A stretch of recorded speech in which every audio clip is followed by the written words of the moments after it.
The concept of sacrifice has been completely misunderstood in our modern world. What we think of as giving up something valuable might actually be missing the whole point of what true sacrifice means. That's fascinating, especially when we look at how ancient texts frame sacrifice so differently from our modern interpretation. You know what really strikes me about this? The text draws this incredible distinction between what I'd call performative goodness and genuine sacrifice. It's not about grand gestures or elaborate ceremonies. It's about these small daily choices that reveal our true character.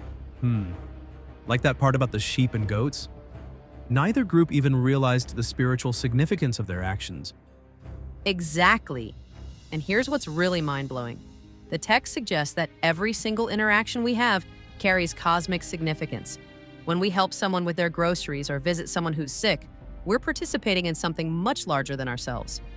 Well, that makes me think about how social media has transformed the way we approach good deeds. Everyone's posting their charitable acts before they're even finished doing them. Oh my goodness, yes.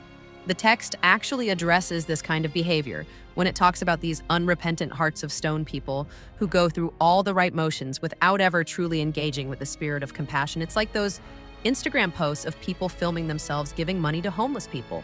So what you're saying is that true sacrifice is almost invisible? Precisely. And let me share something I witnessed last week that perfectly illustrates this. There's this elderly woman who comes to the downtown shelter every single day to serve meals. When someone thanked her, she just smiled and said she was just doing what needed to be done. No fanfare, no social media posts, just pure service. That's quite different from the traditional religious understanding of sacrifice, isn't it?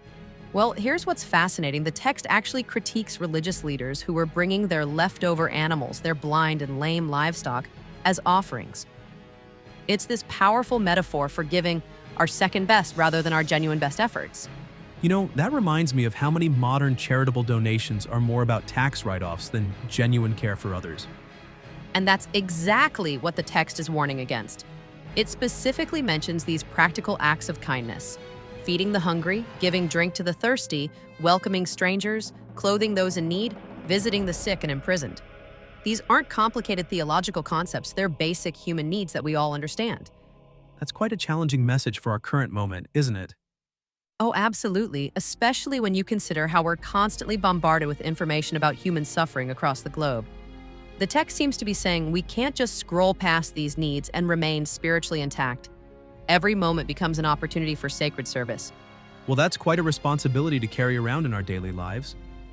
But here's what makes it so beautiful. It suggests that we don't need special training or status or wealth to participate in the sacred.